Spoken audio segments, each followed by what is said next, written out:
everybody? Welcome to Directly to You. It's episode 181, the final episode of our podcast. Who are we? We're fanatixfour. I'm AJ at fanatixfour. I'm joined by Parker, also at fanatixfour. We record videos and podcasts, and we talk about games and Nintendo stuff. It's a great time. You can support all of that by going to youtube.com/fanatixfour and twitch.tv/fanatixfour and getting $4.99. And if you're on Twitch specifically, it don't even got to be your $4.99. It could be Jeffy Bezos' $4.99. He has so many $4.99. It's crazy. Gotta take them away. It's unfair. Mario Kart Blue Shell this man. In exchange for that, you get emotes, you get loyalty badges, you get free Switch keys from time to time, you get access to our supporters on the Discord where we talk about stuff every once in a while. You know, Rise goes in there, tells us about his Guilty Gear Strive journey. Talk about stuff that we might do on streams and all the other good stuff. Also, you can listen to us record this show live every Friday, usually 4 p.m. Eastern time. It's a great time. You get to be a part of the peanut gallery and usually becomes part of the show. Other than that, we play video games here. It's true. Some games. Also, I've got dogs in the background. So if you like those and you want to check out the YouTube version instead, a fun little treat for you. YouTube.com/directly to you. And if you're on the YouTube version and you like listening to audio podcasts, or you just want to help out the show grow, you can go on your podcast service of choice and subscribe. So you get the download, because downloads are cool. Accurate. Downloads on podcasts is the thing. You don't even gotta listen to it. You just got to download it. Yeah. And it counts. But yeah, I'm playing some games. It's I've been sick, so I haven't played a ton, but some more Shining Pearl. Not much more to say on that since last time we recorded, but Shining Pearl in any case, fun times. More Super Mario Party Superstars. It's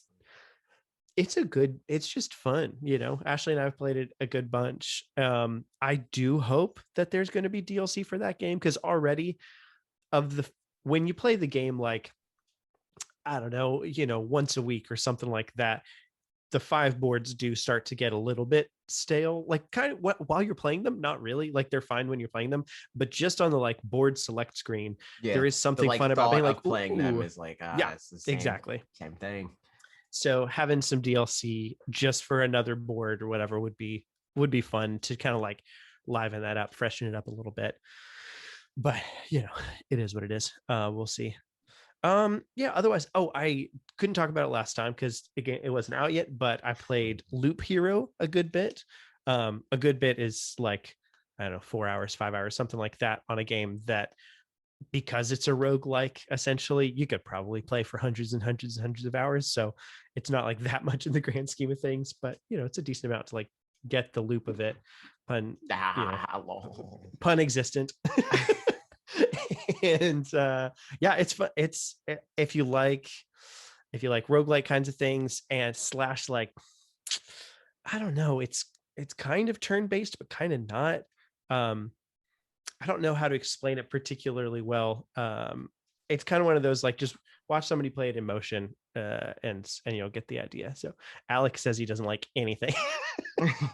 So I think that's pretty much what I've been playing. If I think of something else, I mention it in a minute. But what about you? I'm playing a lot of, like, a little of a lot. I've played Death's Door. That game's cool. It's basically Zelda, but like try hard Zelda. Cool. And then I also played a little bit of Chicory, which is a indie world game that got announced, and I was streaming. I was playing Pokemon, I think, when I got the email, and they're like, yo, you want this game? And I was like, I am currently streaming. Dope. Send it to me and I will try it. And I did that. Chat did not seem to like it as much as I did. I'm not like in love with it, but I like the concept. The only thing that is like, I don't know if it is a stream game, because it's like RPG in the sense of like, where do I go and why do I go there? And then it's like going around the world a lot of times can be a puzzle, because you're like supposed to paint to like engage with everything. So like or erase. So it's like, do I erase something here? Do I paint? Is there something that I'm missing to like be able to go to the next part of the level or whatever, Oh yeah, chat didn't like the wet noises. You could turn the wet noises off though.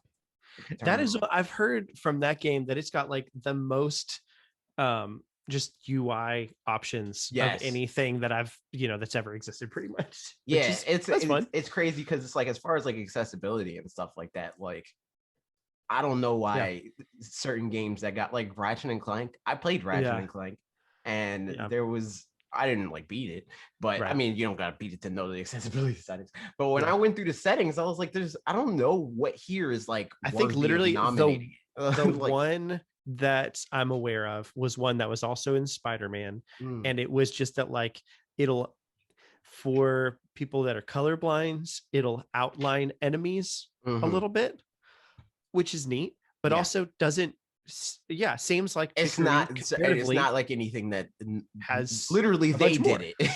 They did it before. Yeah. So I don't know why you would nominate them for like, oh, you implemented the same thing that you did last time. And again, like it's a good thing to be in there. It's for good. Sure. Like it's good, but it's not really something that you would expect in a award category that is supposed to be highlighting innovation in a space that needs more work done. Yeah. It's like patting somebody on the back for like, good job, you put subtitles in your game. It's like, yeah. All that to say, game's neat. I'm interested to play more. I don't know if I'm gonna play it more on stream, but I might download it at some point from your account and give it a try, because I've seen bits and pieces about it before, and it seems fun. So, other than that, Pokemon. I'm in shiny hunting. I finally got my Bulbasaur. Now I'm shiny hunting for Squirtle. Trav's been putting in overtime as the mod, doing the command stuff. So now we have like commands for how many eggs hatched, and he was like fighting with Streamlabs code or Stream Elements code. What's a command in Twitch world? So like when eggs are hatched, you can put exclamation point egg batch, and then it puts on the counter 5 eggs that were hatched. It's stuff like that. Or like when I'm playing Smash, people can put exclamation point arena to know what the code and password is. Or it's like there's like other fun like meme commands that people can do, where when I was playing Brilliant Diamond, that whole thing about my Pokemon living for friendship, exclamation point friendship, and then it like is like a call and response thing, like the bot will like respond, stuff like that. But that's for cute. Pokemon specifically, it's more like it's functional because people will come in chat and be wondering like, how many eggs did you hatch so far? How long is this hunt going? And it's like, last time I had no idea, because I'm like, I wasn't keeping track. I started this off stream. It was just something that I wanted to do. But with this hunt that I started on stream for stream, it was easy to like, all right, let's figure out the bot thing and why we got it. I mean, like what we need to do to like have it presentable. But yeah, I mean, you can't really say if the hunt's going good or bad, but it's not going bad, I guess. I'm like, what, 3 something eggs in?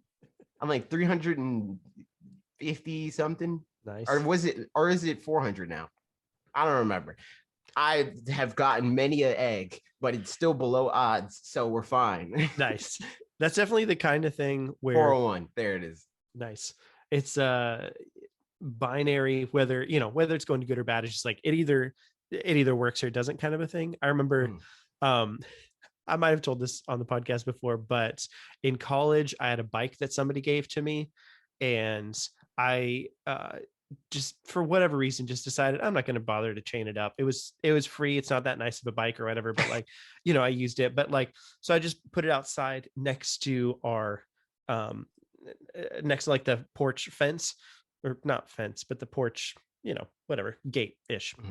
And I was just like, it kind of looks like it's chained up, so maybe nobody's going to take it. And it was kind of just like an experiment of like, will anybody take it? And the only answer to that is eventually, because like I lived really close to college campus, and as soon as school started back up, like the first day, somebody took it. But that was like a good lesson, like, oh well, the things just, it either happens or it doesn't. So now I know. I'm sure there's a principle behind that somehow in science or something, but now it's just bikes for me. But yeah, Pokemon. So games. That Obviously Smash. Yeah. I entered another tournament. I'm disappointed because I could have did really, really well, but I did fine. I went 3-2. Nice. Which is better than I usually do, which is usually 2-2.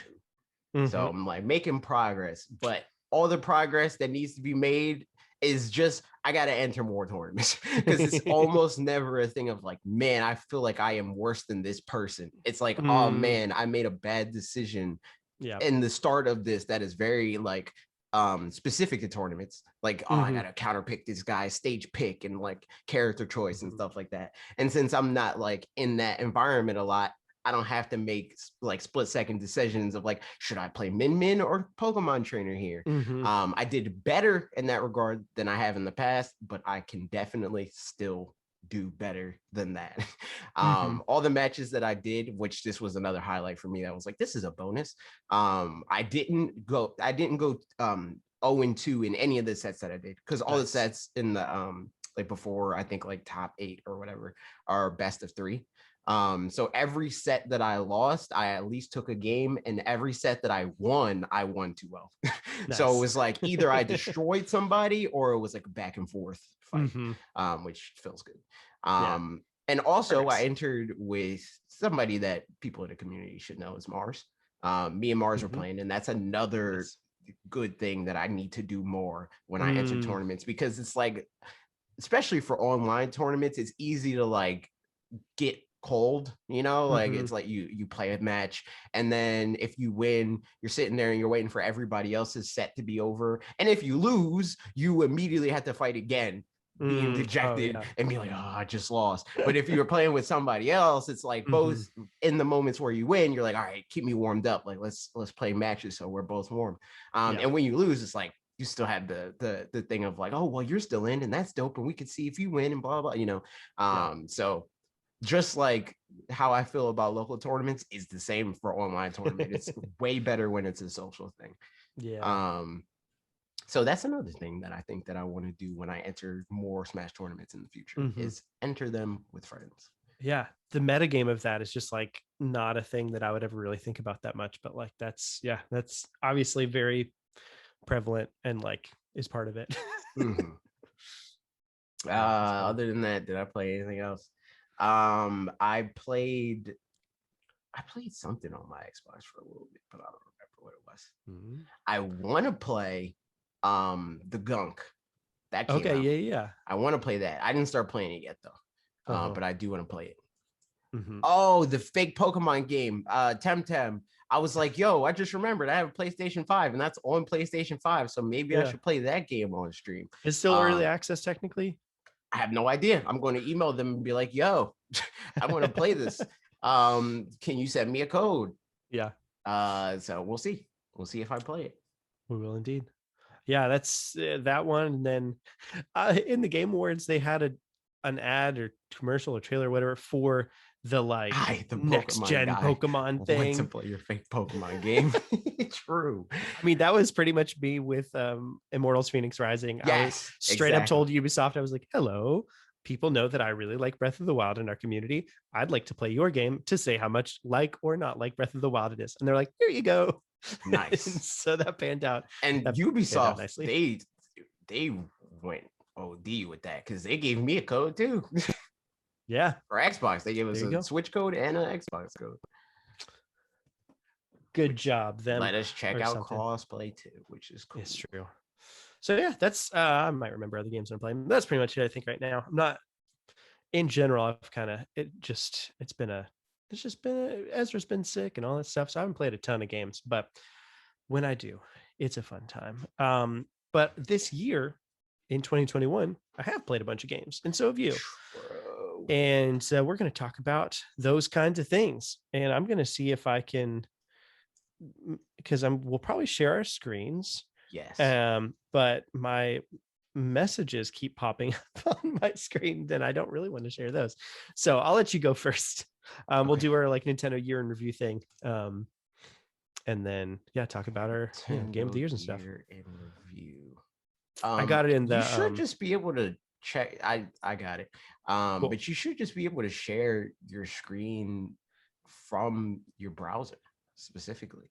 Oh, could be. I just turned off the notifications also, so I figured that out. So I can go first if you'd rather. Works. I mean, it works. It doesn't matter. I can go first. Already got pulled up. Cool. Here's my year in review. Hey, look at that. I'm just trying to put us. Check out all the fun you had. Me, as they tell you. I had lots of fun, dude. I had mad fun. I'm not reading that because we're just going to read it more than once. Yeah. I played. This is still not a good place to put this camera. I don't know if where I have the camera is where you see the camera. I don't know. You look fine to me. I don't know how it's going to work for the VOD. No, go back. I didn't get to look at that. I played 39 games. Last year I played 35 games. I don't know. You're growing as a gamer. It's true. I played 4 more games than I did last year. That's like over 10% more games. I played 15 hours, 1,515. Honestly, surprisingly close.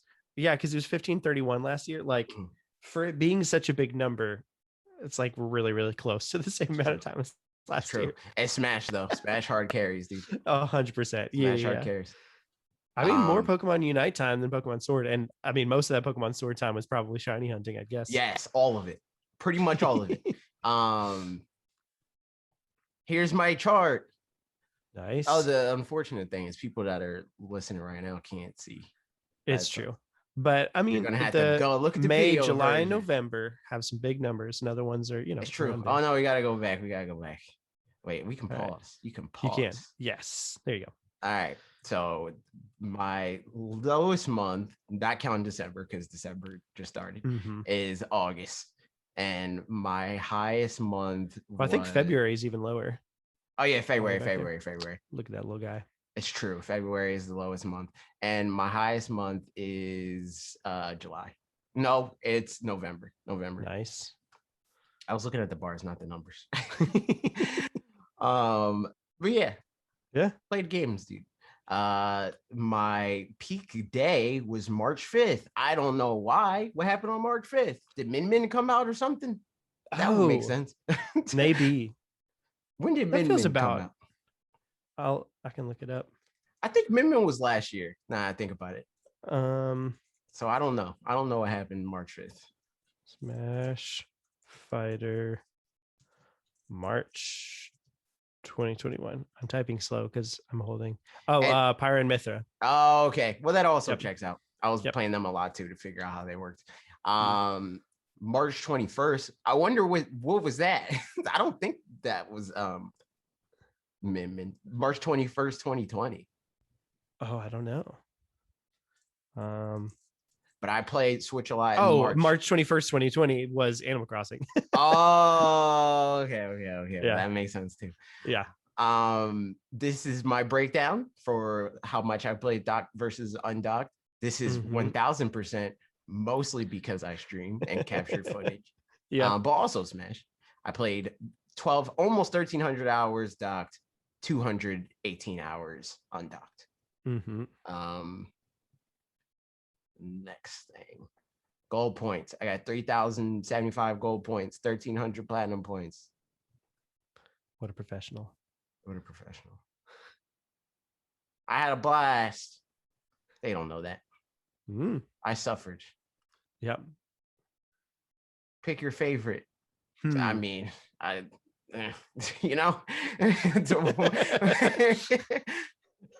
So Smash it is. Yeah. Yeah, it's pretty. Why would I buy? Okay, so they're recommending me. They're like, yo, you might like these games. Why would I buy Pearl? I already have Diamond. Get out of my face. I already have that Minecraft, kind of. Funny, like I guess it's using some kind of algorithm or something of like people who. Why just something? I don't know. Maybe it's not an algorithm. Maybe they're just like shoving stuff in your face for the fun of it. True. Yo, I already have this preloaded. Well, actually not preloaded, but pre-ordered. The games that are coming that they're like, yo, maybe you'll like these is Pokemon Legends Arceus, Kirby and the Forgotten Land. They're wrong on Mario plus Rabbids and Splatoon 3. Yeah. I bet mine are going to be the exact same on that. Nice. Love to see it. Interesting. All right. Happy gaming. See you in 2022. Bold of you to assume I'm never playing another game again. There we go. There it is. That was my 2021 in review. All right, let's see here. Mine's gonna be a lot fewer hours because I didn't play Smash a million hours. True. But It's true. let's see. Okay. 2021 Switch. Yep. Blah blah blah. All the same My first stuff. day, April 7th. Look at that. What a fun time. Nice. Fake fan. Didn't even get it day one. You played 59 games? I did. You played more games both the years. It's true. 59 games this year, 49 last year for a total of 638 hours, which is a little bit less, which is also slightly than less last year. 2020 was 2020. It was very 2020. I wonder if it's going to keep track of like if I put in a ton of hours in December, you know what I mean? Like if if you come back later in the month, it does. Yeah, like I assume it starts clocking like December for next year. Probably. All right, most played game was Animal Crossing. Funnily Still enough, Animal Crossing, which is crazy because it's like the whole thing post 2020 and even like during 2020 was like I don't really want to play Animal Crossing anymore, and now it's your most played game this year. Yep. Again, I'm guessing. I mean, this must be in the last. Well, I guess like here we'll find out in a little bit. Well, yeah. Yeah, because it's also one of those games that just stays open a lot, you know. But yeah, that's that. But yeah, Bravely Default too. Or a lot of times it's just idle. Like and I mean, I feel like Islanders is probably not one that's on most people's list, but yeah, true. This was literally just 3 runs of the game. Lasted 49 hours, which I mean, part of that's because like I tried to eke everything I could out of each of those, but like man, that was much time, but it was fun and a little too addicting, so I stopped. All right, sliced up by months. Yeah, so this is I mean, you have very well-defined peaks. I do. I mean, for sure it all correlates to like February and March. That was Bravely Default. November, that was Animal Crossing. August probably was Islanders. Yeah, like pretty specific things in there. And then everything else was kind of just like normal gaming time. But yeah, not surprised that June and July, like Ezra's first month's home pretty much was the lowest. Most active day was, I don't know why. My most active day was January 30th, where I played 10 hours, and 5 of those hours were in the SNES online. I'm guessing. I wonder why they highlight that. I mean, maybe because they want people to buy into it or something. Maybe, yeah. They didn't say, no, wait, they did. They did say what I was playing, didn't they? It was Smash. It was definitely Smash. Oh yeah. I don't remember if they highlighted it or not. Yeah. It I'm guessing this is when I finished up A Link to the Past, because I think that was maybe around then. I don't know. And then yeah, obviously same kind of thing in 2020. Most played day, Animal Crossing launch. And yeah, I'm pretty honestly surprised how much docked compared to undocked. I think this year was definitely more docked than undocked because of I don't know, just I mean, literally the numbers show that it was more like that, but it makes sense to me this year as compared to other years. Probably were way more undocked, but whatever. And then some gold points. I've got $13 worth of gold points right now, so I need to do something fun with those while some sales are going on. And I think that's about it. Pick my favorite. Okay, we'll come back and like after in a second talk like actual like games of the year and stuff. So yeah, I wonder if these are the games that you played this year specifically, because I might pull that up. I think it's just the games that you've played.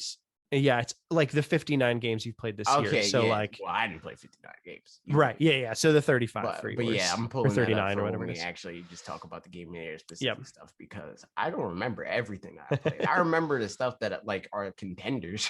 Yeah. But I don't remember everything.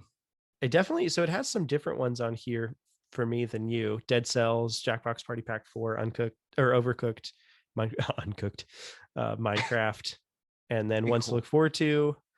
Probably exactly the same games as yours.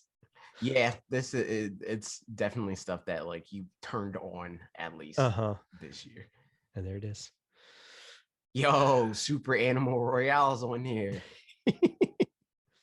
Definitely So that's the my game of games. the year. So I'm gonna pull up my handy dandy spreadsheet to look at mine. But yeah, I mean, this year was a lot of like towards the beginning of the year, especially, was a bunch of like little games that was fun to just like play and complete and finish them up pretty quick.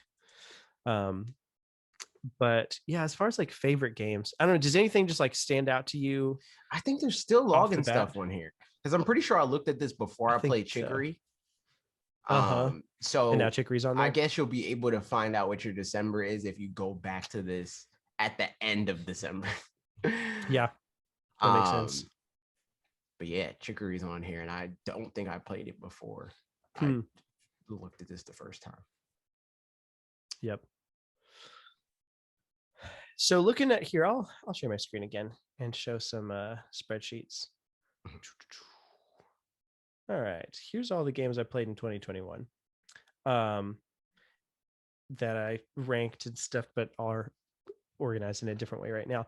I'd say, I mean, like, so these ones are the games I've beaten and had like the highest rank or whatever. Say spreadsheets.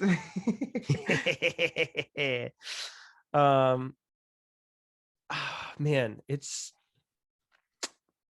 so yeah, the top contenders here are Elijah, A Short Hike. These aren't in order particularly of within this, but Elijah, A Short Hike, Pikmin 3 Deluxe, Super Mario 3D World plus Bowser's Fury, Bravely Default 2, New Pokemon Snap, Tony Hawk Pro Skater 1 plus 2 HD. I thought Pikmin 3 was last year. Oh yeah, but these are just the games I played this year. But it was. You're totally right. Which like, I mean, because I mean, 2020 and 2021 is the time dilation situation going on. Absolutely true. And that's why I'm like, wait, was it this year? But no, it was like September or something like that last year. Yeah, exactly. And then Metroid Dread, and then down here a couple more that could be contenders: Islanders and Mario Party Superstars, I'd say. So of those, honestly, I think like top three. I don't know. How do we want to do this? We didn't like plan out a way we want to do this. Do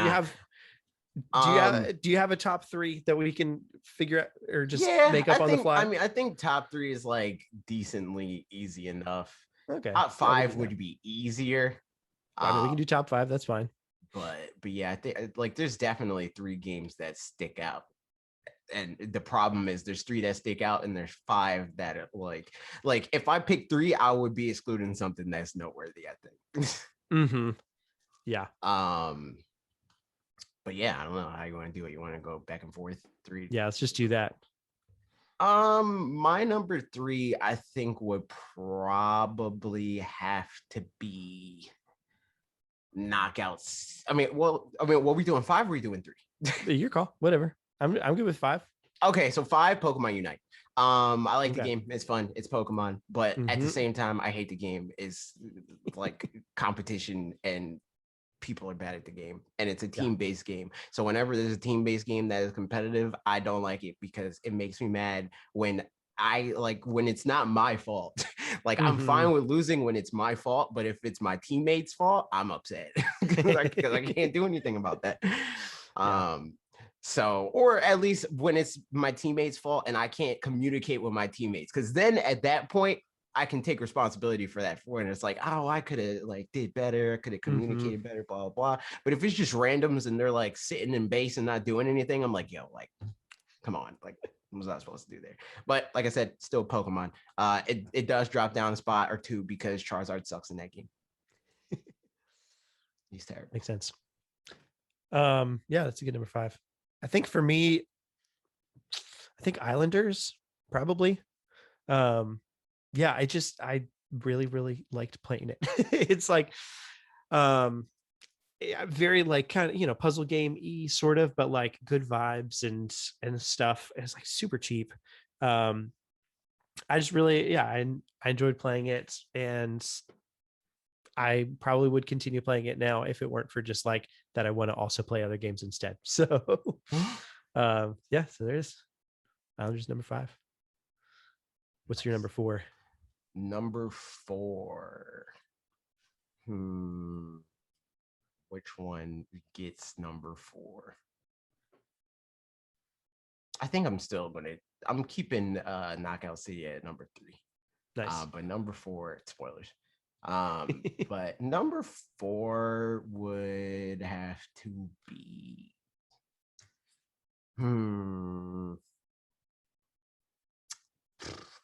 I'll say mine then if you want. Yes, And you can keep yeah. thinking. I Okay. got. I'm boiling it down. Yeah, I got you. I'm gonna say Mario Party Superstars. I mean, it's just a fun Mario Party. Like everything. The fact that we're still playing it with just the two of us, or with friends, or whatever, and with the same 5 boards, is like speaks volumes, I think, to just how good of a Mario Party it is.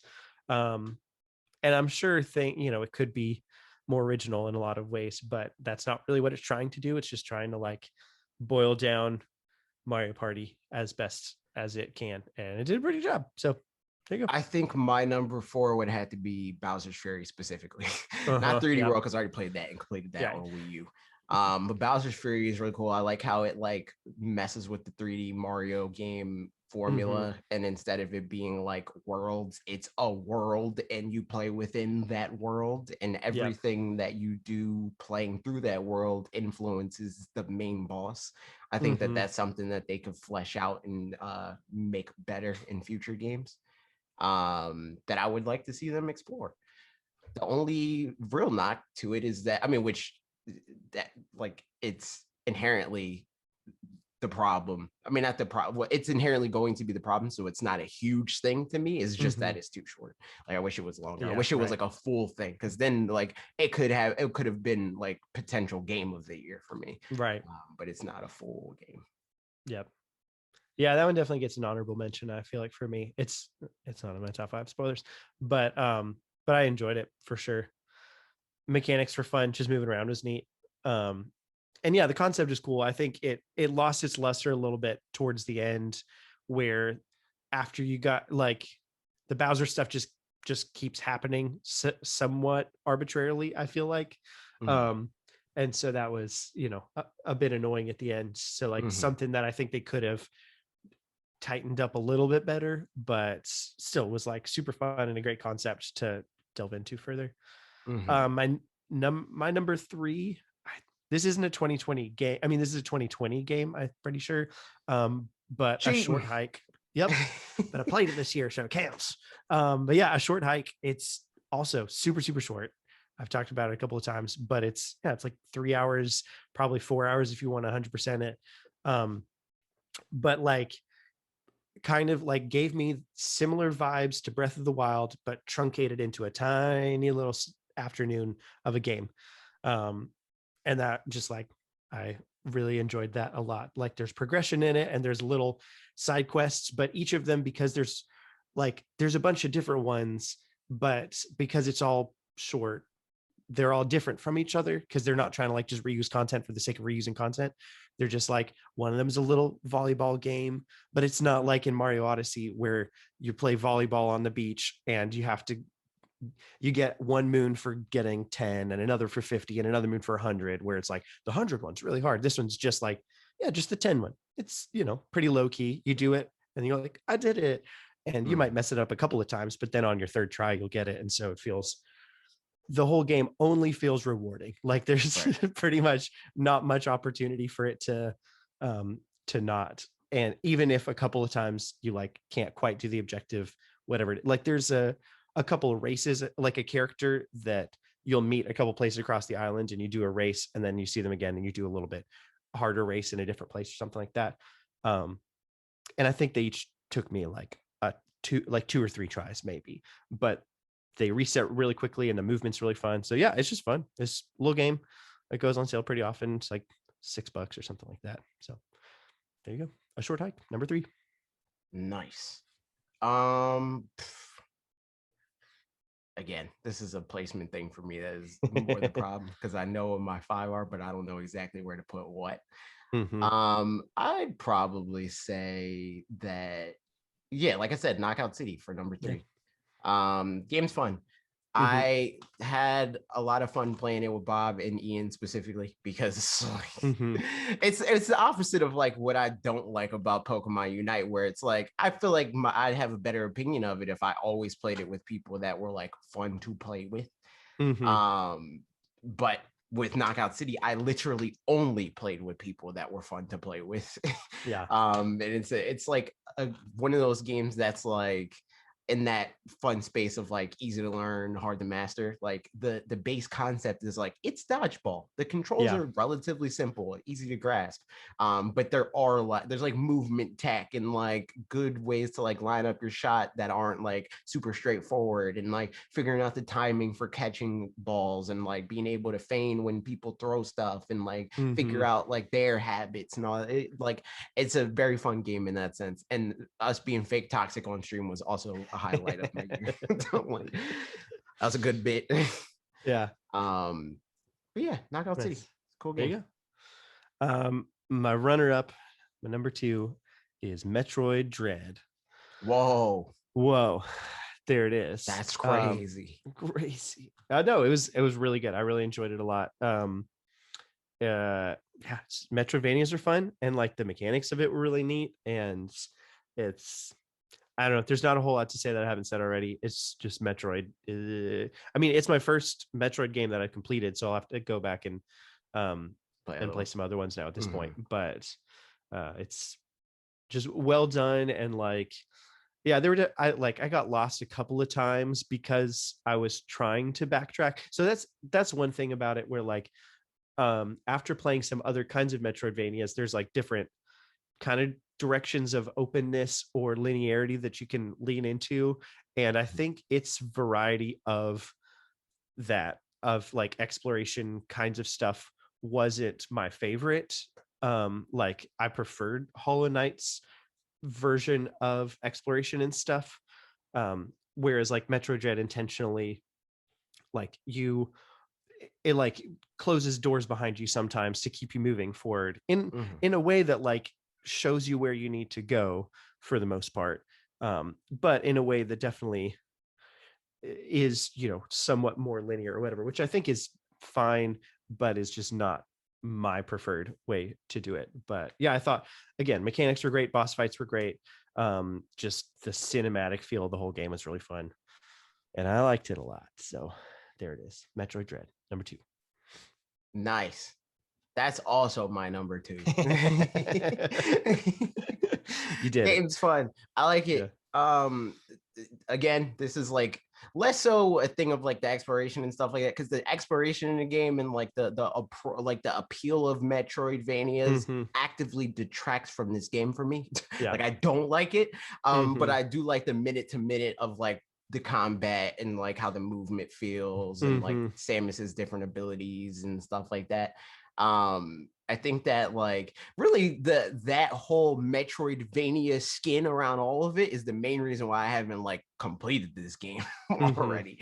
But I do have fun when I do play it outside of those moments of like, all right, like what am I supposed to shoot?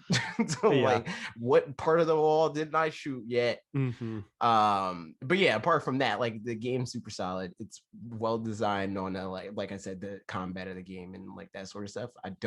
I'm not a huge fan of the level design, but everything else is fun. Yeah. Nice.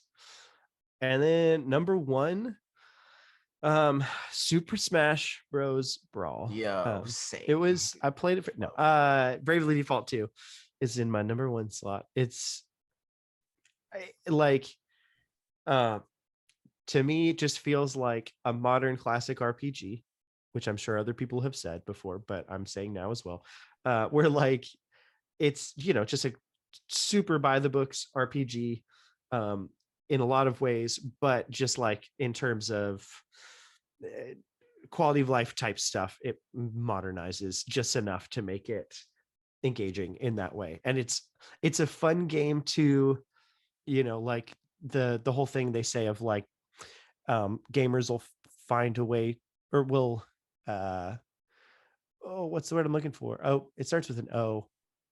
Optimize. Thank you. We'll optimize the fun out of a game, kind of a thing.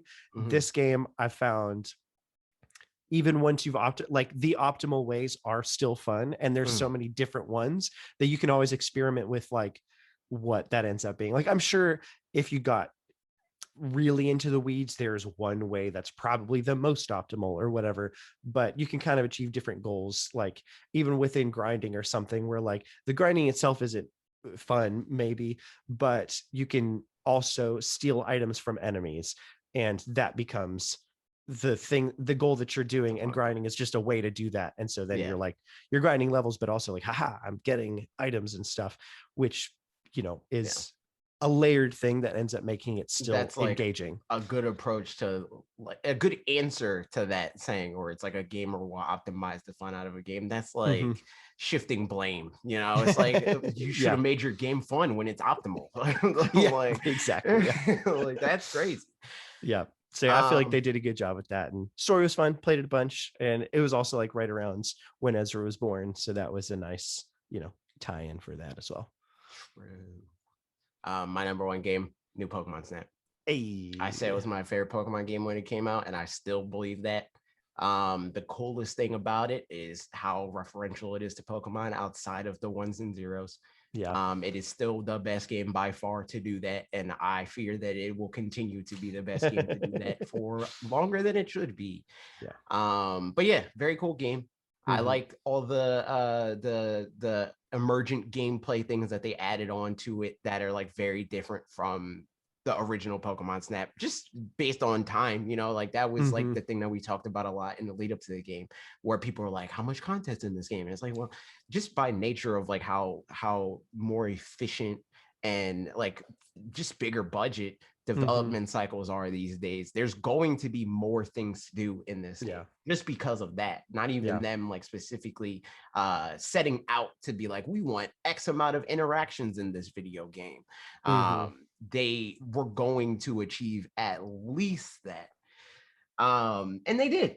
I like the whole thing of like them like starting from the beginning of like, you have these 4 star goals. I like that those star goals are not like whatever the best picture is, because that's dumb, and then it makes it a lot more of a like checking off boxes thing that is not as fun or interesting. It's more so just like categories of pictures, and like figuring that out is fun.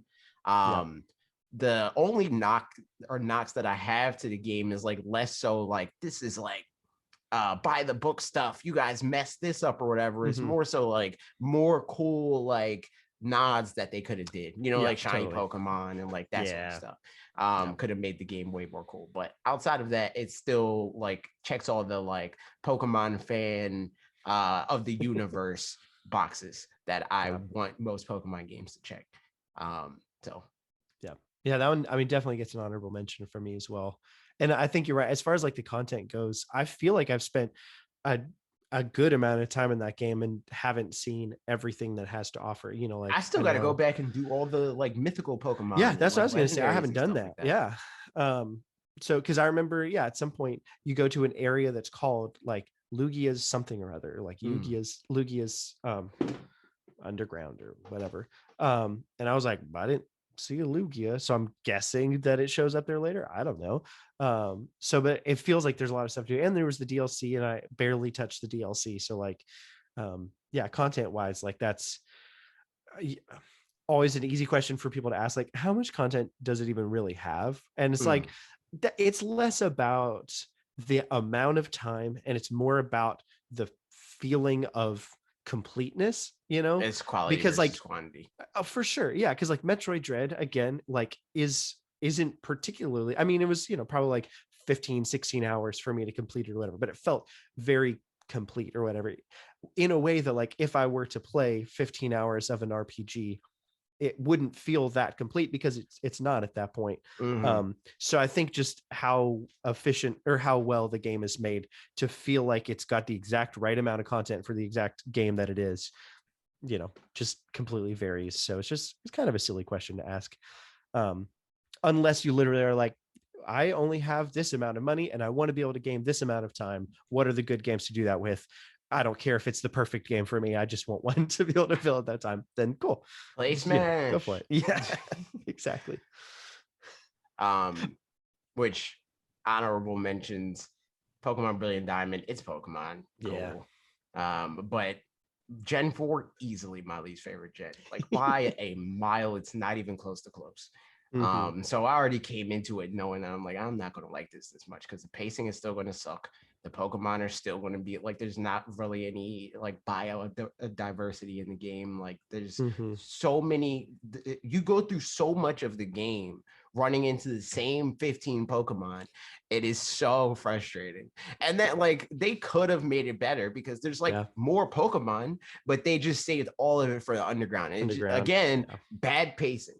So like that's why it's not in my top 5, because like the only good parts about it is like it's Pokemon, but there's more bad things that like, I mean, part of it is because of like how much better and efficient Pokemon Swords shiny hunting is, but also like the reason why I'm not streaming Pokemon Brilliant Diamond anymore after I beat it is because the gen sucks. So like I don't want to be in Sinnoh anymore. At least like this iteration of it, I'm down to check out Arceus, obviously. But like like Pokemon Diamond and Pearl games suck. They're bad games. So there's that. There it is. Hot take, probably not that hot a take. Something, I don't know. It's probably a hot take, but I don't care. When have I ever cared about hot takes? This is true. Yes, I mean that's our games of the year. Speaking of, you know, people's games of the year and stuff. Oh, one more thing. Trav said the legendaries are cool. The mythical Pokemon, trash. Low tier mythical Pokemon, hideous. Uxie in them, trash. Yeah, big trash. There it is.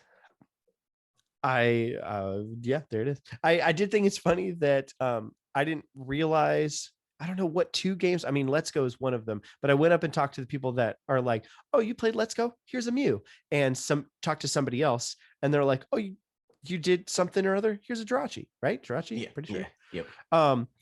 And like, what was the qualifying thing for getting the Jirachi? Jirachi was Sword and Shield. Sword and Shield. Mew okay, was gotcha. Let's Go. But I was like, okay, and like it's in like the second town or is third town or something like that. I was like, that feels very early to just be like, here's some mythical Pokemon. Here is a god. But you know, I'm not complaining. I mean, it's not on my team. I'm not using it, but it's there. So, but yeah. And not even mention that the apart from the Gen 4 specific stuff, they can like everything about this remake. They like double down on what makes Gen 4 bad, because like the remake specific thing is that like the end game is like super quote unquote hard, but it's only hard because their pacing sucks. Like if they introduce to you where it's like, oh, these Pokemon that these trainers have are competitive, like they have like VGC tournament winning level strats out of nowhere, that's not hard. That's just dumb. Like, like nobody can like legitimately prep for that. There's 2 options. Either you're good at Pokemon and you're able to be like, oh well, they're doing this, so I gotta zig where they zag and beat them for it, or you just outgrind them. Like, and that's not hard. That's just wasting time. I did my so my sister-in-law was playing it. I don't know where she's at now, but the last time she came over, she was at the second gym, which is the grass gym, and she was like, I'm having a really hard time with it. And I looked at her team and she was being carried by a traded Kadabra that was now over level 20. And so, and wait, it's still a Kadabra? Yeah, so because it's it like I think the NPC trades it. It was from the game. Yeah. Okay, gotcha. I think it's traded as a Kadabra with an Everstone or something like that, and it's like that's toxic. It's holding an Everstone. Like, isn't that neat that it didn't evolve? But in any case, so she was being carried by her Kadabra, who then past level 20 and no longer listens because she needs to be this next gym for it to listen. So she was trying to beat it with that Pokemon, and it kept like falling asleep, and she doesn't understand that mechanic because she's never been told about it. And like, you know, it's just like you kind of pick up on it, but not really. And so then the rest of her team was like some bug types and like nothing good. I was like, you're probably gonna have to just catch new Pokemon and level it up a bunch, because like she never got it. I was like, do you have a Starly? And she's like, oh, I tried to catch one, but it didn't work, so I just never got one. It didn't work. Like, oh no. That said, I have yet to fail to catch a Pokemon. I don't know if it's just my God. How coincidence. much have you like spent in the underground? None yet. That is why the underground is Yeah. so dumb in that regard, because it's like sometimes you'll run into like a freaking, you know, like a Charizard or something that's not that specifically, but like as an example, and you throw a Pokeball and it stays in the Pokeball, and then you run into a Caterpie, you throw quick balls, you throw ultra balls, you throw timer balls, and it will not stay in the Pokeball, and it's all at random. Like it is, it's so stupid. This game, like there's so much about the Brilliant Diamond and Shining Pearl that like is dumb. Like it's so stupid, and it's not even like, the thing that's frustrating is because it's like I don't like in a vacuum like the games, but I don't like the games for the opposite reason that I feel like most people didn't want to like the games, you know, where it's like, man, I really wanted it to be like Pokemon Sword and Shield, or like a whole new, like brand new game basically, but Gen 4 all over again. And the thing I don't like about it is that it just doubles down on Gen 4. Like people like Gen 4 and they want the modernized version of it, and they kind of got that. It's just an art style thing more than anything. Right. But the like whole design and approach to Gen 4, I can't. I can't stand it. I can't stand it. And they also doubled down on the math of Pokemon towards the end with the like Elite Four and all that stuff. Yeah. Very cursed. And that's why it didn't win Game of the Year. But you know what did? It Takes Two. We had Game of the Awards. It kind of felt like it was out of nowhere, to be honest. Like I didn't play the game, so I don't know. But I didn't hear a lot of chatter about It Takes Two. So it felt weird. It was interesting to me too. Ashley and I played it together. We didn't finish it. I think probably halfway through. Me and Bob are probably going to play it, but it's, when I told her that one, she's like, really?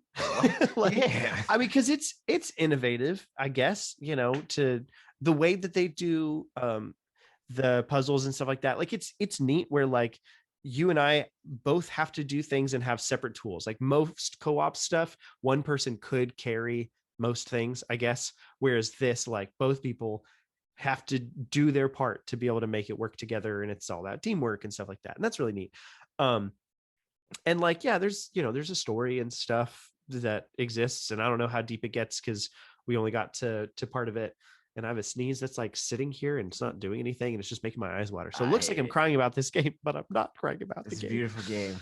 But yeah, it winning, I was definitely kind of surprised, and especially like Justin said, it's a slow year. There were more deserving games in the category for sure, like that they nominated than that game.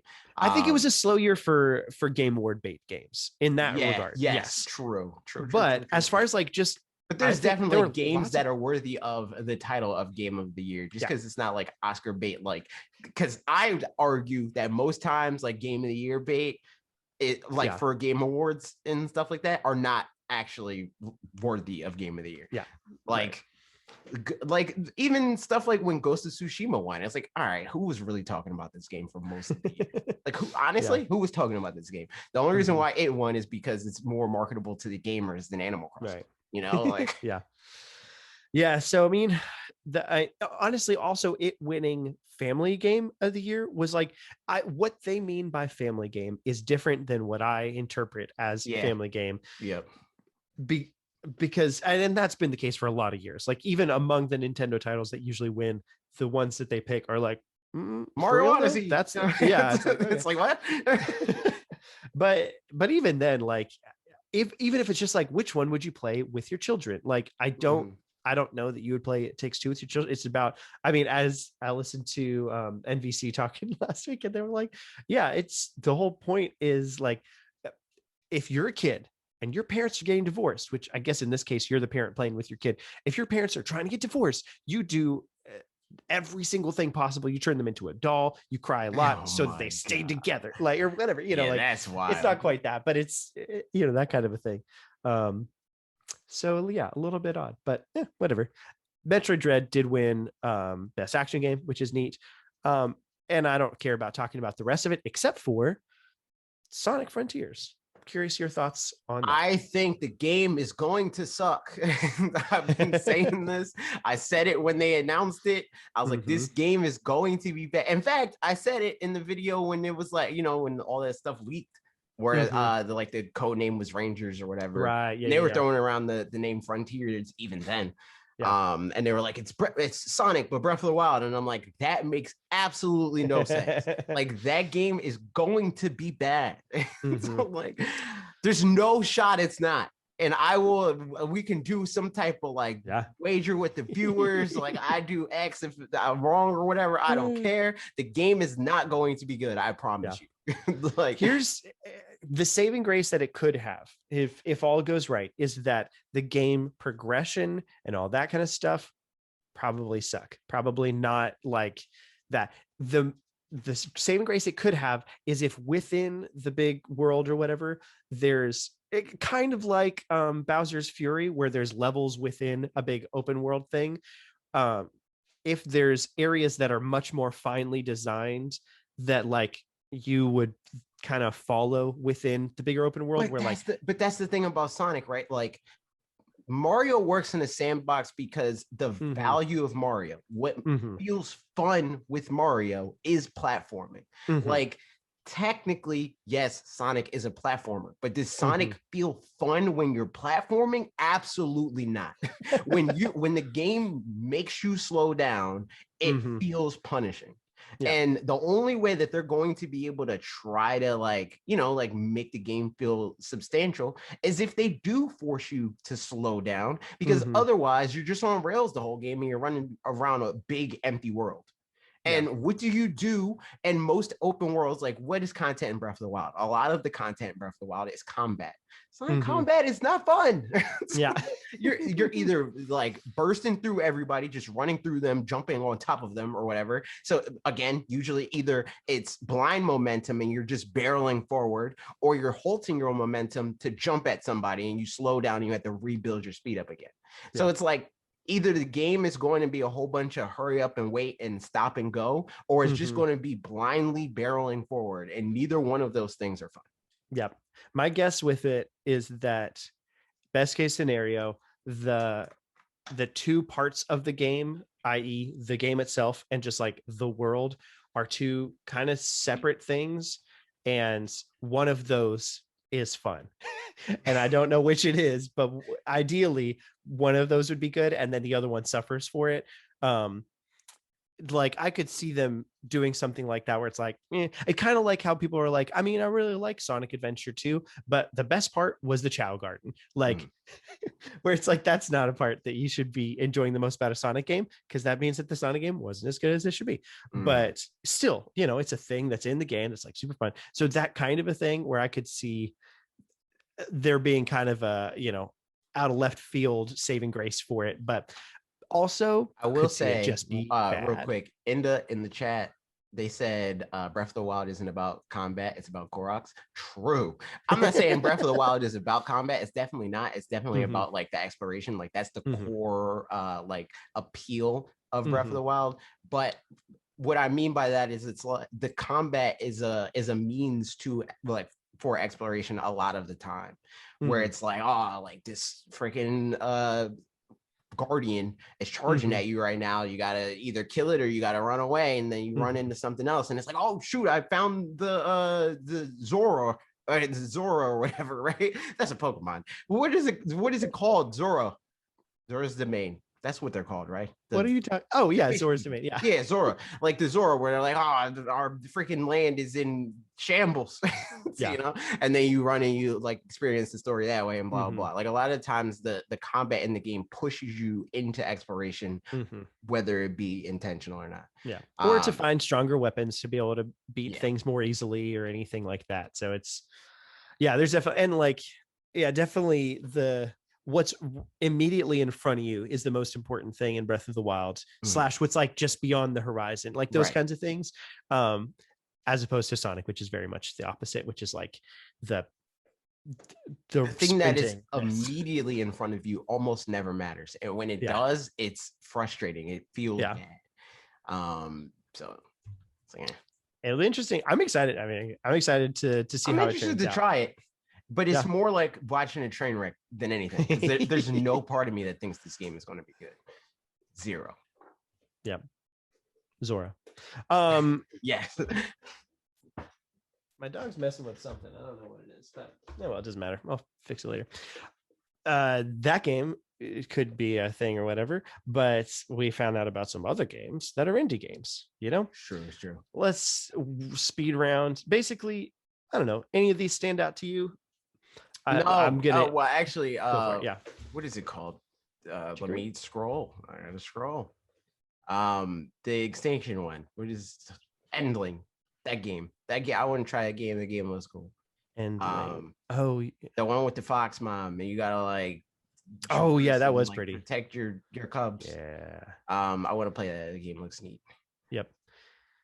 I told you I watched this after the fact, and I was kind of falling asleep as I was watching it. It was not a good day for it. So I mostly caught most of this stuff, but didn't catch all of it. So I will say Sea of Stars very obviously appeals to me.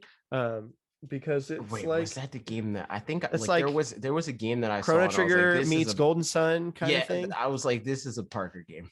So, like, if that was the one you were thinking, that's 100%. This is the one by the Messengers. Yes, this was the one that I like specifically was like, this is a Parker game. Like, I'm not down for this. This is disappointing for me because I thought the Messenger was cool.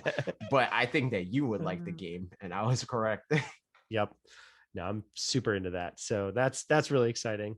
Alicia looked kind of neat, but I think that they should have made it online multiplayer instead of local multiplayer. And like making the that gimmicky local stuff multiplayer is kneecapping the game. Could be good, could also be really bad, you know. That's the hard thing, like, because it's kind of like with the Wii U era where like people were like, man, the gamepad usage in this game was great, but then the gamepad usage in this game was awful, and you're just like and like you just never know until it happens. I would say Ollie Ollie World, that one I was already excited about. Yeah, I didn't care about that because I already know it existed. So I was like, whatever. Yep. And I'm not particularly interested in playing that anyway, but I'm like, it's cool. Oh, the board game, I might try that. Which one was that? Code though. The Let's Play Oink Games or something like that. Oh Oink Games. That's what it's called. But it's basically Clubhouse games, but different games. Nice. I'll have to watch that one again because I feel like I was dozing off during that. I also barely remember Endling. Like I remember noticing it and being like, that looks nice. There's also the Jurassic Park one. Yeah. I don't know. I might mess with that for a little bit. Sim management kinds of games are like more fun than they should be. Sure. Like Roller Coaster Tycoon back in the day, that was always fun. So yeah, that kind of thing. Yep. Like I said, I know what looks Chicory. Really fun. Baby Storm. That's like I don't even know what you're talking about. But the final game, I'm very joking. It looks like a nightmare. The final game, Omori, that was like a very like what? It was like something that I'm sure is exciting for a segment of gamers, you know, because they never saved the last game. That's like a known game unless they know that it's a game that there's like a very dedicated fan base of like, this game is finally coming to Switch, you know, like that sort of thing. But I have no idea what this game is, so I was like, I think it's kind of like a mother inspired sort of thing, and like I know Xeon was really excited about it. But yeah, I didn't know anything about it either. I think I remember seeing somewhere like when they talked about it, I was like, oh yeah, I guess I saw people were talking about the fact that it might have been rumored, but that's about all I knew about it. So Jeff said Xeon, you mean you? True. Every time, that's like my pitch every time I raid Xeon on Twitch. I'm like, he is just Parker. If you like Parker, you'll like Xeon. Xeon's great. It's fun. It's true. But yeah, I mean, there were probably some other games in here that would stand out, but the number of games that there are and other games that I'm already interested in, like I'm probably not going to pick up any of the other ones that I haven't already mentioned unless we find out very different stuff about it. But like I thought Locomotive looked neat, you know, but like I don't know that I'm going to play it, but it looked fun. All that kind of stuff. No, it existed. Indie Direct, you know. There's like looking at it listed out like this, there's more games that I'm like vaguely interested in, but still nothing that I'm like dying to play. Like even the Endling game. It's like I kind of want to play that. But I could definitely see myself that if there's even like one game, like if it comes out like the same month as like Kirby or something like that, I'll probably never play that game. Ever, yeah, right. You know? So it's like, depending on its timing when it releases, I'll check it out. But it is very largely dependent on its timing of when it releases. At some point, I'd be interested to like go through and see what, like, there's a bunch of games that still live in this one space in my head of like, I would like to play that game because I really wanted to play the game at some point, but then it fell off and then now it's never going to happen. But like, I've still just got that space that lives in my head that like, I want to put it down on paper. So at least then I can get rid of it or something like that, like be able to clear the browser cache of that area or something. But I feel like that could be an interesting, not video, but something at some point. Could be a Twitter thread. Yeah, there you go. That works. And the last news bit is that we've got 5 Sega games coming in December. So that's a lot more than the one Nintendo 64 game we've got coming. Oh, they already came. They were yesterday. True. Look at that. I didn't pay attention enough. There's one video game on here that I know of that exists, and I hear that it's good.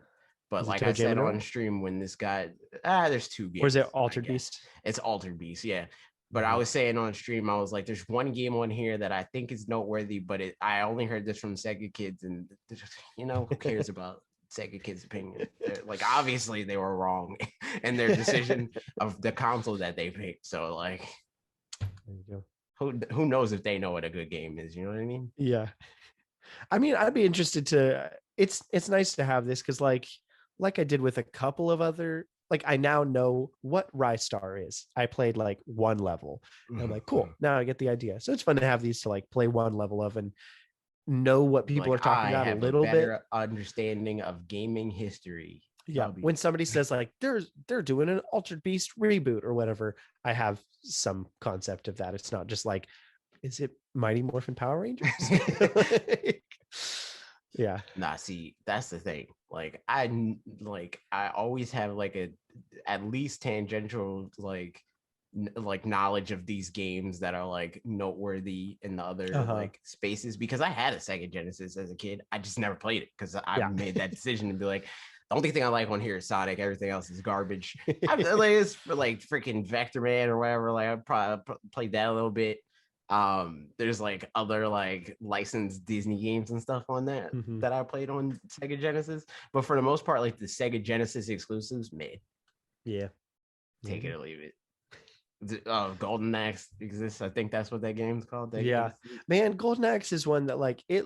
I remember. I think I've played it in the arcades a couple of times as well. Okay, I say the arcades. Really, I mean restaurant in Geneva called Buffalo Bill's that had like an upstairs that had a couple arcade machines. That was like a thing. Like that was like it's like a very like early 2000s 90s thing of like, and obviously earlier of like there being restaurants and it's like, we got a couple arcade machines, you can like send your kids up there to leave. I mean, and like I always wanted to play them, and like maybe 1 out of 20 times my parents would be like, okay, like I mean, and for the amount of times we ate out, that was probably 5 times total that my parents were like, here's $1, like go play the game or something. More often than not, I'd just be like, can I go upstairs and look at it? And be like, okay. And I'd go up there and like I'd pretend to play on the insert coin screen and be like, yeah, I'm killing these people. But Golden Axe is one of those that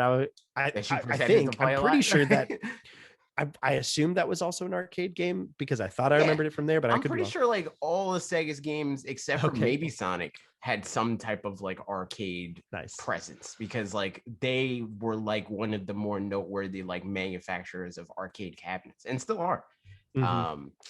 So yeah, I'm pretty sure that had an arcade. Cool. Cabinet. So yeah, that's one of those that seemed like it should be cool, and then since I've played it a couple times as an adult, it's for it being a Sega game, it's decent. You know what I mean? Yeah. I just don't like beat 'em ups. I think it's really what it is.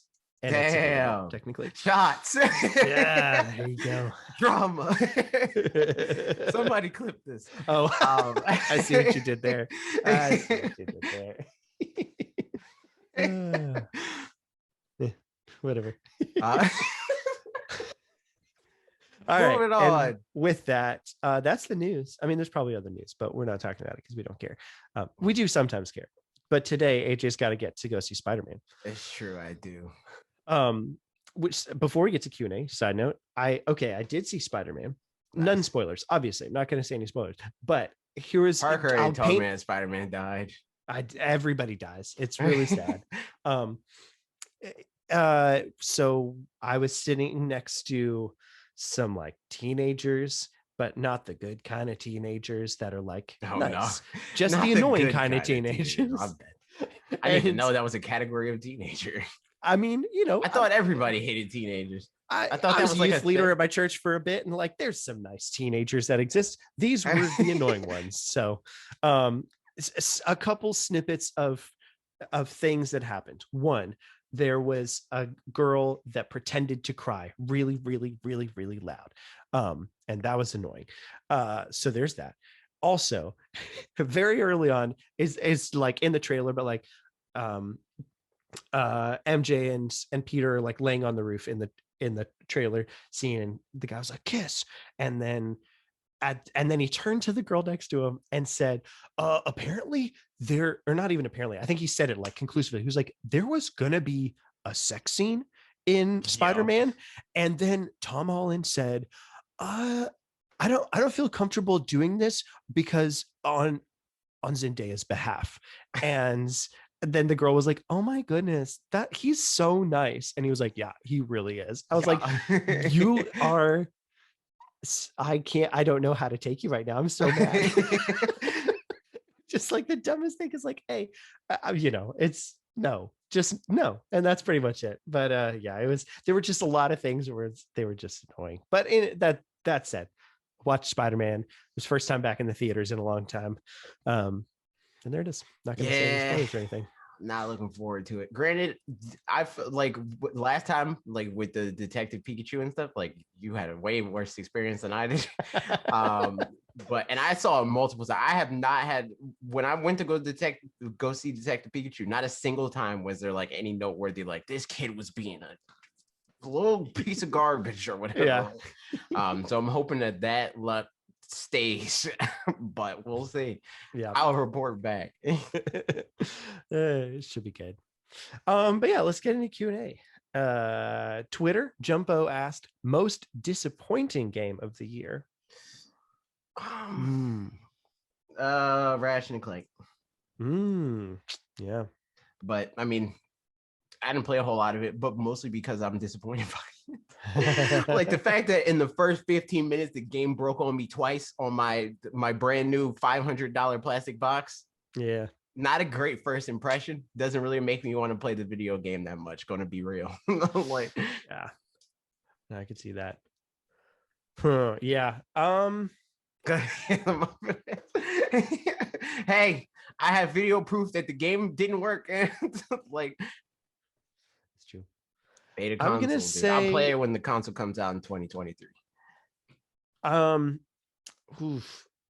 gonna say Disco Elysium because of I'm sure the game is great, but it's not particularly well ported to Switch, and that's like right. So I didn't really find out if the game was great or not, to be perfectly honest. Like I didn't have a lot of actual like technical hiccups because I saw Steve was like, well, I lost 45 minutes of play time for the third time. I'm done playing it. And I was like, I'm not going to put in time to do that. So disappointed that it could have been great and it wasn't, but nevertheless, so that one's there. Unfortunate indeed. Otherwise, I mean, most things I feel like lived up to my expectations of what they were. The Nickelodeon All-Stars Brawl. Granted, I don't know if I can say that I'm like disappointed by it because like in the beginning, like in the lead up to it, I was like, this game could be really cool. But the more that they showed the game, I like the writing was on the wall for the things that I wouldn't like about the game. Like as a competitive player, the game's neat. Like there's like depth there, and they're like it's designed by people that are fans of competitive Smash, but they left out the game part. You know, like I've talked about before when I talked about how little I like that game in the grand scheme of things. So much of what's cool about Smash is the attention to detail and how well crafted it is as a game, removed from all of the competitive stuff. And the fact that Nickelodeon All-Star Brawl is like completely like void of that is like makes me lose all interest in it. Yeah. But which I mean, I guess goes to show how it is that, well, for one thing, Smash has been slowly building up over 20 years or whatever. And, you know, how it takes them 4 months or whatever to create one character with a pretty sizable team. They probably have a Bandai with Sakurai and stuff like, you know, to get that same breadth of everything, starting out with even, you know, just even a couple more characters than the original Smash probably is, you know, tricky or something. But yeah, I could definitely see that. I think they just, I mean, it's not entirely their fault. Like it's definitely like on funding more than anything. Bit off more than they could chew.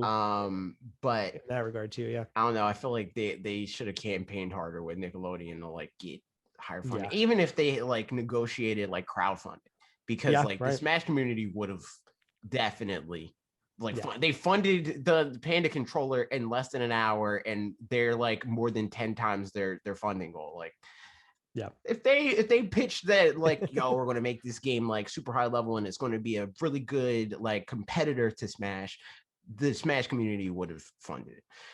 But they didn't do that. And like, again, in fairness, like they're planning to like make the game more of a game coming into 2022, which is like cool or whatever. But unless it's like a huge shift and it's like, yo, this game looks way better now and there's high quality voice act, like they added an alt for, I think, one alt for every character, and even that is like a bad sign of like, oh, okay, well, even the stuff that you're trying to like make good on with this game is like not really doing anything. Like SpongeBob's alt is the number one hat, which is like a cool reference or whatever, but it's like it's literally just a hat. Like you just put the hat on top of SpongeBob, and that's most of the characters is their alt is just like a hat. Man, as opposed to like, because there's like at some point SpongeBob dresses up as like a superhero or something, right? In the cartoon, and that's like a meme, the Flash parody. So like just do that, or like do that.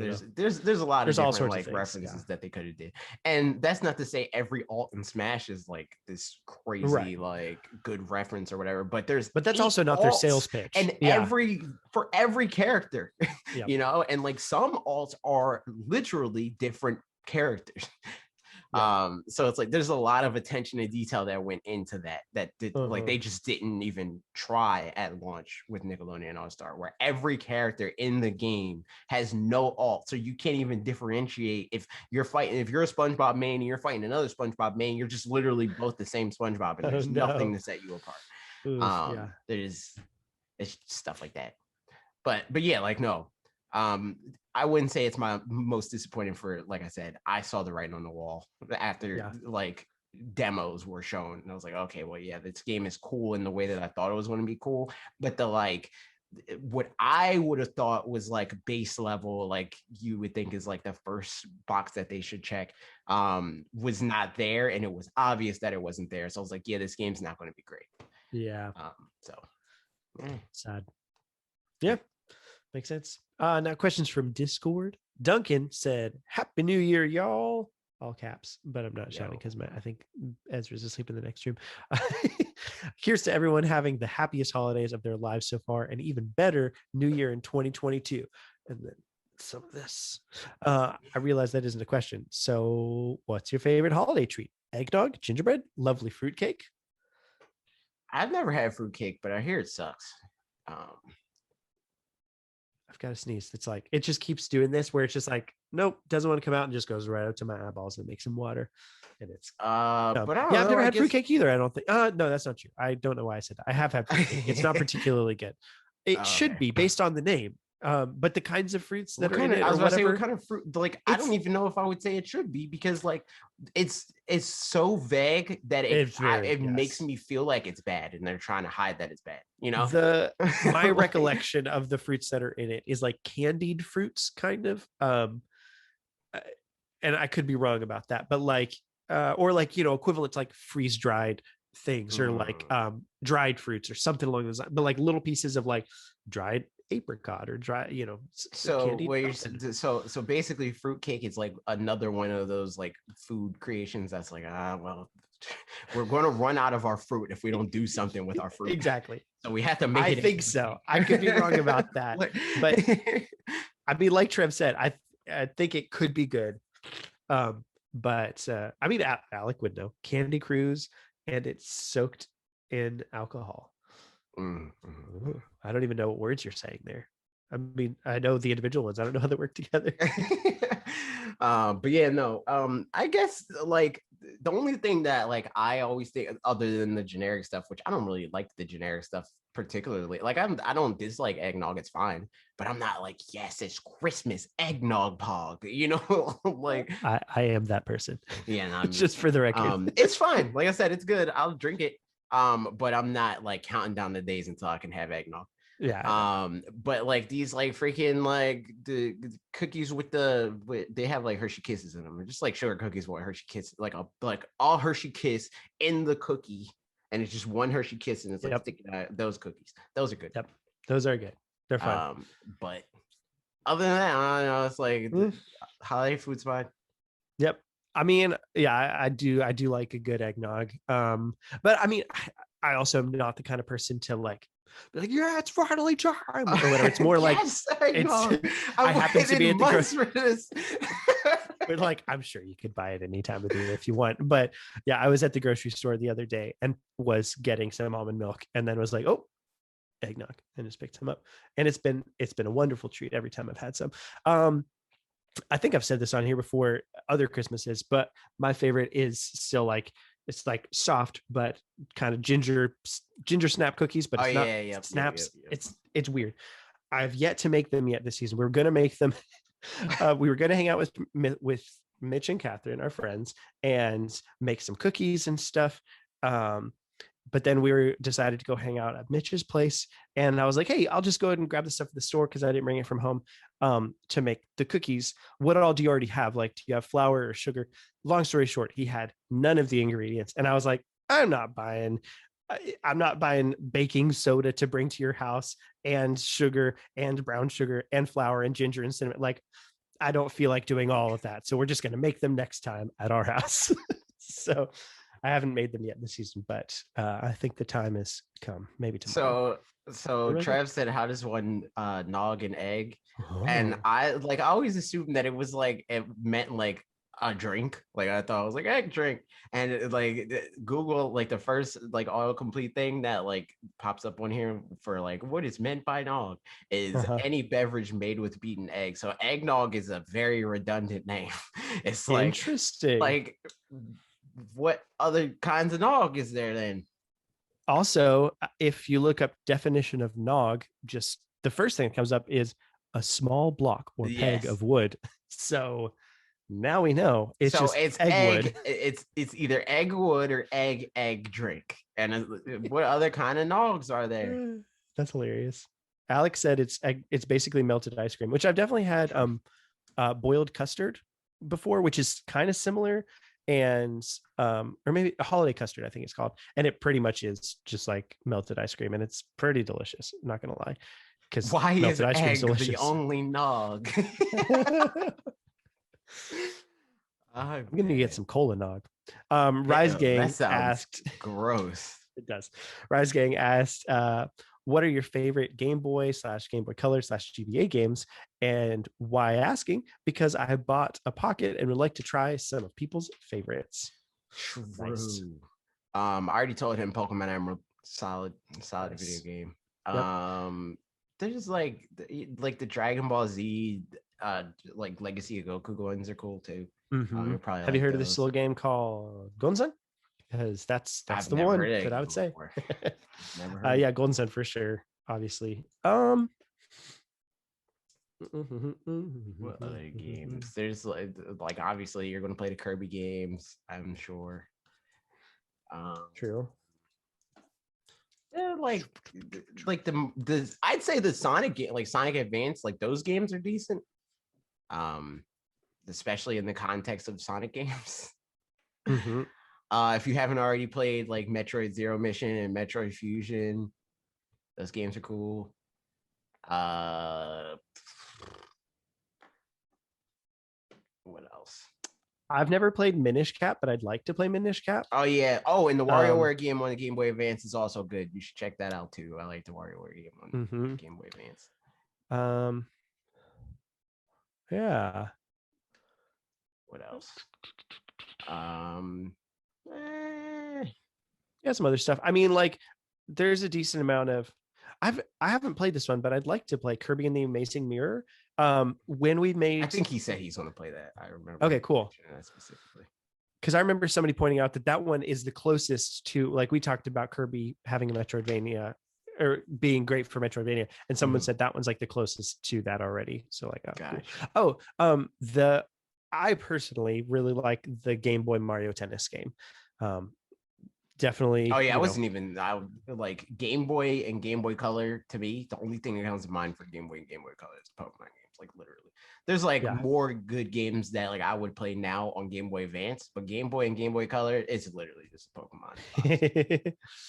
Yeah. Oracle, the Zelda Oracle games. I've only played Oracle of Seasons, but I guess Oracle Ages is probably good too. I haven't played it. True. Pokemon trading card game. Yeah, that's true. That's a good time. Also a Pokemon game. It is a Pokemon game. And then I don't know most of the rest of these. I mean, I know a bunch of them, but not like to be able to recommend. So there you go. There you have it. Some games. I'm glad that Alec has made a good name for Golden Sun. Thank you. Thank you, sire. Mark asked, what's the best Christmas song and what's the worst Christmas song? The worst Christmas song is that Baby Is Claw Aside, because that song's super cursed. It's a curse song. I don't know why people sing that song. There's truth behind that. There's a lot of contenders for worst, honestly.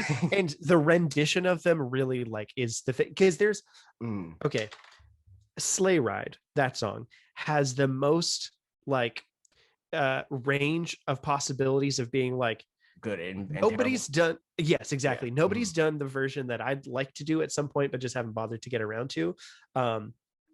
That's like a halftime groove kind of thing. But people plenty of times do the like really just terrible bubblegum Sleigh Ride, and that's awful. But yeah, the version that I is like that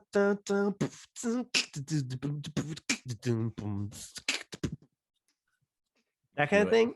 Yeah, it's fun. Yeah. But otherwise, Christmas songs that suck, I don't like. There's that Paul McCartney Christmas song that has like oh, it's a wonderful Christmas time. There's a synth in that song. Actually, everything about that song, I just simply having a wonderful Christmas time. Thank you. I hate it. It's so bad. It's so cheesy. But then, I mean, I do love. I can't even think of the best Christmas song. That is hard. Yeah. It again, like people can still ruin the best Christmas songs. So like even the best Christmas song, you've heard bad. There's like a bad version of it free. Yeah, definitely. Yeah. That's why it's like I wasn't even thinking about like performances and stuff like that, because there's so much like range there for good and bad. But content wise, the Baby Is Claw Outside song is the most cursed Christmas song for the free. It's true. Yeah. I mean, to be honest, I'm a big fan of just like the carols kinds of like, oh, come, Emmanuel, oh, holy night, those kinds that like, for the most part, they don't really get messed up because they're a bit more liturgical and slow or whatever anyway, to where like worst case scenario, someone does it a little bit cheesy Oh my or a god. little over the Is top. this But I don't know if this is like a Hanukkah song. Is this like a Hanukkah song? which Miliklikimaka? Yeah. No, it's Hawaiian. Oh no, I thought it was like a Hanukkah song or something because Trev is Jewish. So I was like, is Oh, Trev going to say like a Jewish song for the best Christmas song? It's the that was my one of my grandma's favorite Christmas songs, and she was born on Christmas, so she'd know a thing or two, I suppose. I think she lived in Hawaii very briefly as a kid. Yo, she got 2 days before me. That's right, before you and Pete. So Mark, okay, true. Okay, Mark. So he said also the correct answer for worst Christmas song is Christmas Shoes. There's A, true. B, I don't even think I've heard that. What is that song? It's like the saddest song for the sake of being the saddest song, kind of a thing. And I think Ashley went to school with the kid whose dad wrote that song or something like that. Oh, no. And people like made fun of that kid a lot for, I mean, not That's like actually mean, but like they were like, just like your dad wrote the saddest song ever. What are you doing to us? Kind of a thing.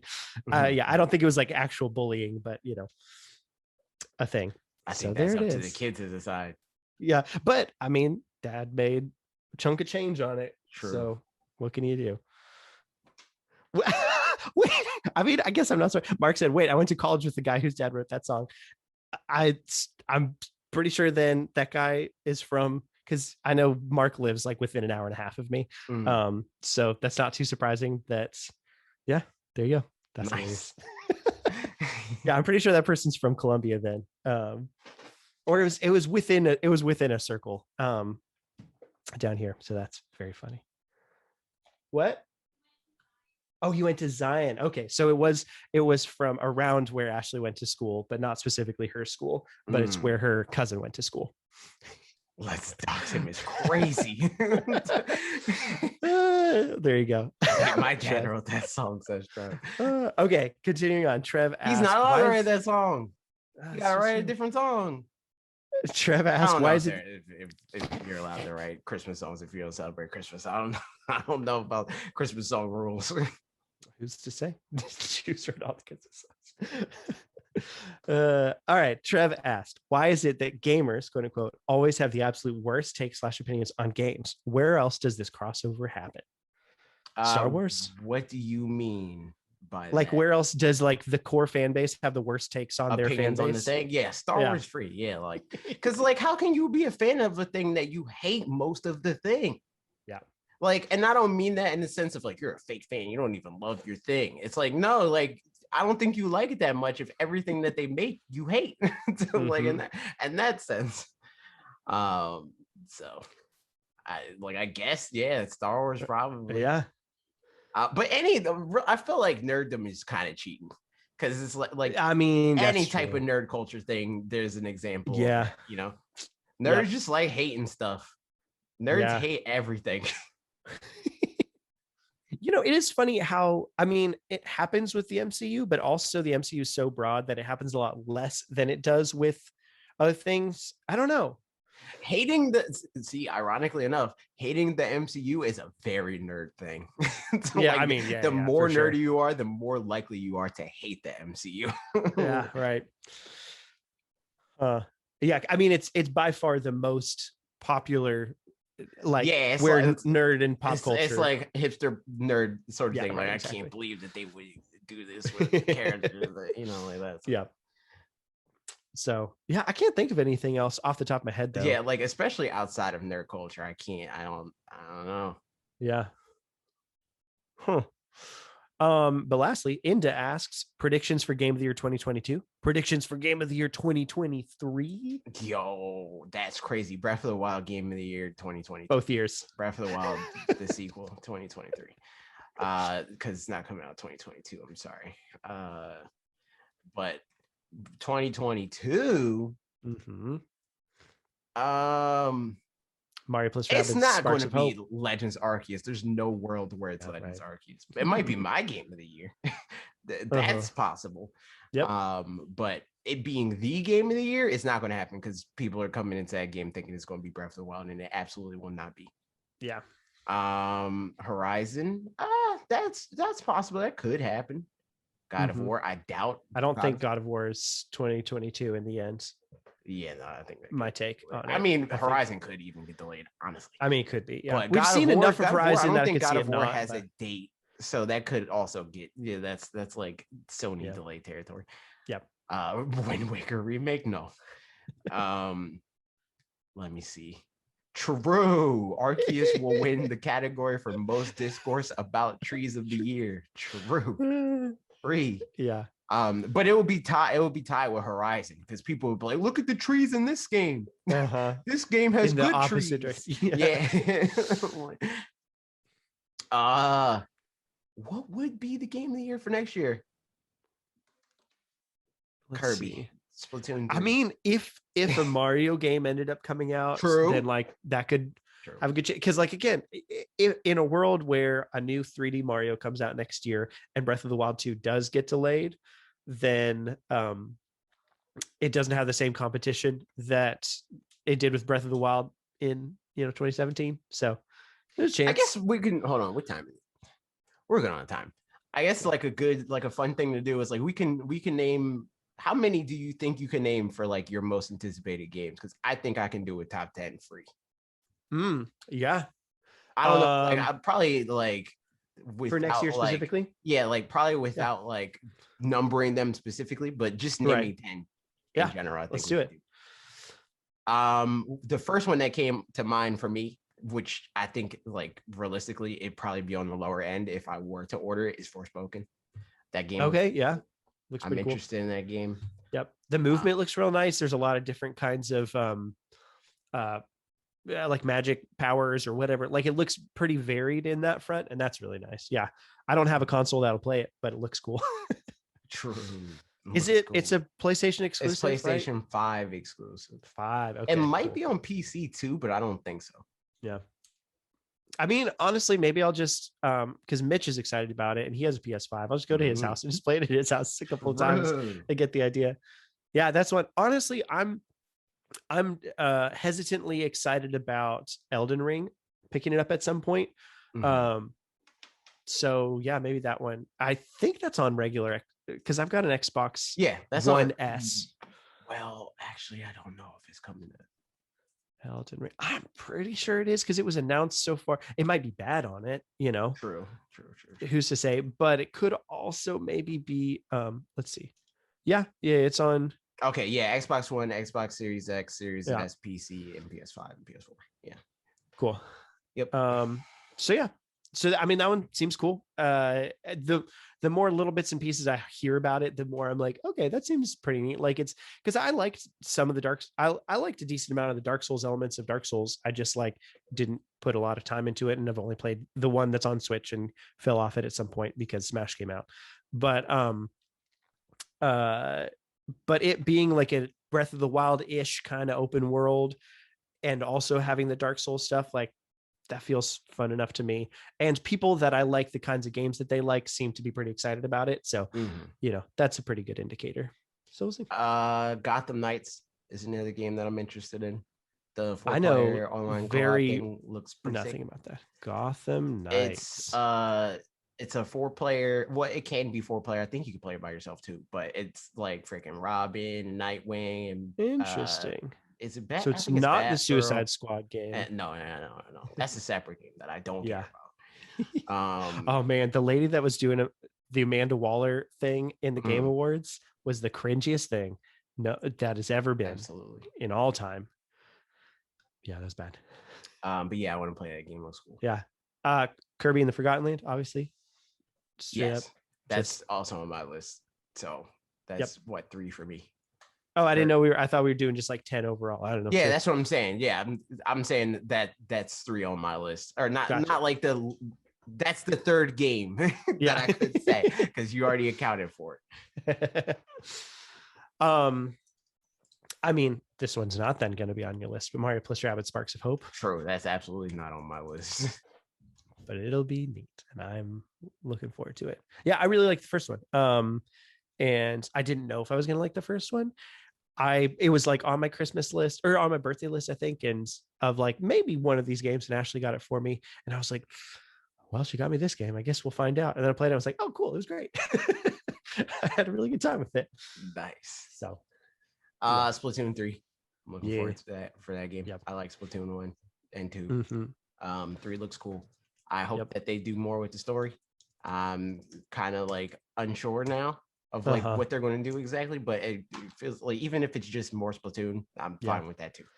It does seem like, because I was rewatching some of the gameplay before, that the world in the story bits seems like it's more grounded and not like floaty platforms sort of a thing, but maybe it's just slightly bigger floaty platforms to where the edge of the screen just blocked out the floatiness of them. I don't know, but I would like it to be like, I would be more likely to like get right into it now it's Mario Galaxy, but it would be cooler if it was like Mario Odyssey. 100% agreed. Yes. Yeah, definitely. Honestly, Sonic Frontiers, I'm excited about it. If nothing else, just to see, like, I don't know. It'll be one of those where, like, if people are like, honestly, it was pretty fun, then like I'd probably pick it up and try it. And I would play it regardless, but I'm sure that it's not going to be good. Yeah. So we'll see on that front. But yeah, that's not on my list. What number is that for you? I don't know. I'm not keeping track. I started to and then I forgot to. I think like 4 or 5, maybe. I'm at 4. I'm just trying to keep track so we know when we name 10. Yeah. I think I'm at 4. I mean, I don't know. Again, order doesn't really matter, but Legends Arceus. I'm down to play a game. It's Pokemon. It's a different Pokemon game. It's not the same thing that we've been playing for the past 20 plus years. And that's enough for it to be interesting for me. Yep. This is true. I mean, that one's on my list for sure as well. I think Advanced Wars.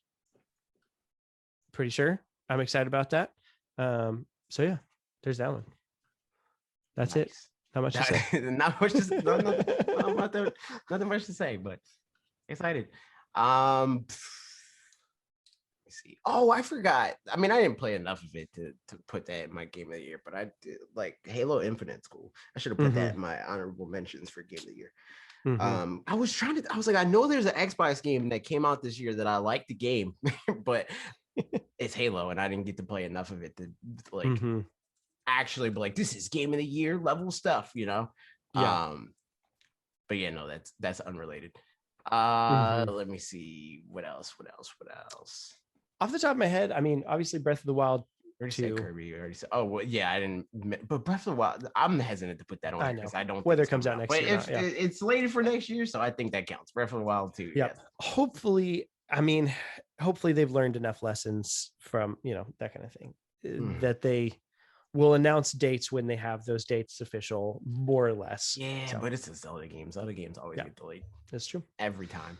Yep. Didn't even Skyward Sword get delayed? I don't think Skyward Sword, like not on Switch. I don't think Skyward Sword got delayed on Switch. It definitely the original got delayed for sure. I'm talking about did the Switch... I don't think the Switch one didn't. No, they just because they announced it in like it was like a couple months and they were like summer or something like that. Yeah. Last one for me, I think, is Triangle Strategy. And then besides that, I'll definitely some indie games and stuff. Yeah. But as far as like the AAA games, I think that's pretty much my list for next year. I'm already at 6. I'm at 8, I think now. There's like other stuff on here that I'm like, I want to play this, but I'm not like super anticipating playing it. So I think that's like the 6 is like the solid, like I'm playing this the day it comes out. I am definitely going to play this game. So that's good. Yep. Yeah, 'tis indeed. And then hopefully some of the games like Sports Story and stuff will just happen, and like other things like that like could very well just not happen for a long time, but then eventually they will. Oh yeah, Sea of Stars, Alex said, and 100% Sea of Stars. That looks really good. Yeah, no. There's other like PlayStation, like Sifu and like God of War. I'll probably try. Granted, I don't know if I'm going to try God of War, and depends on if Sifu is 70, because I don't know if I'm dropping 70 on games that I'm like not amped for. Like $70, I think is like a little bit too much to be like, I'll try this. So I'm like, Yeah, So, that definitely. Yeah, I would have a hard time doing that for sure. Is Elden Ring $70? Probably not. Maybe maybe the not. next gen versions are. Yeah, I don't know. maybe not on Xbox One, but I wouldn't be surprised. I'm laughing at my dog is standing by the door. I think he probably needs to go outside. So it's just here's if you can see this at all. That's a rough $10. No, I He's mean, just I'll say hanging out by like the door, and it's even cute. $60 games, unless it's on Switch, it's rare for me to be like, I'll try this because I barely play my other consoles as it is. So like, Yeah. if there's a game that I barely want to play, I'm just not going to play it. But it being 70 is just another reason to be like, I can skip this. It's fine. Yeah, it's true. So there it is. That's the podcast. That's it for the year. True. We've got yeah, we're We figuring got out stuff. We're working on got stuff. You're going to hear lots of about stuff for next year. stuff early January, probably. Yeah. Unless things go wrong and we need more time, early January is when you'll hear about all the new stuff that we got going on. Yeah. You'll see new videos on youtube.com/fanatixfour. Linked in the description. Thanks for hanging out, everybody. Like, comment, subscribe. If you're on the podcast services, leave a review. If you're not on the podcast services, again, you should download it. It's free to download. Even if you don't listen to it, it helps out to download. And tell your friends and whatnot. Thanks for hanging out. Bye-bye. Bye.